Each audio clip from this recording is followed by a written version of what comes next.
अस्सलाम वालेकुम नाज़रीन। सिंध नज़र ख़बरुनि जो सिलसिलो जारी आहे। तव्हांखे मीरपुर ख़ासि मां ख़बर ॿुधाईंदा। मीरपुर ख़ासि शहर जे निजी मेडिकल कॉलेज जे अस्पताल में कोरोना जा शकी मरीज़ ज़ाल ऐं मुड़ुस ICU में दाख़िल कया विया।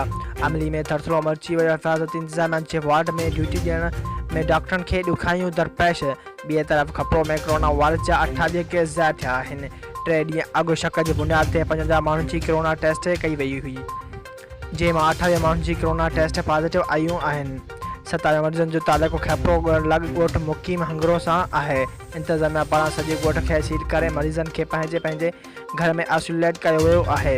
जॾहिं त हिकु मरीज़ खपरो शहर जो रहवासी आहे, जंहिंखे पिणु पंहिंजे घर में आइसोलेट कयो वियो आहे। जॾहिं त मीरपुर ख़ासि ज़िले में कोरोना वायरस जा 9 केस ज़ाहिर थिया आहिनि। ज़िले में मुतासिर जो अंगु 141 थी वियो आहे। वधीक ख़बरूं ॾिसण लाइ विज़िट कंदा असांजी वेबसाइट www.sindhajraknews.com।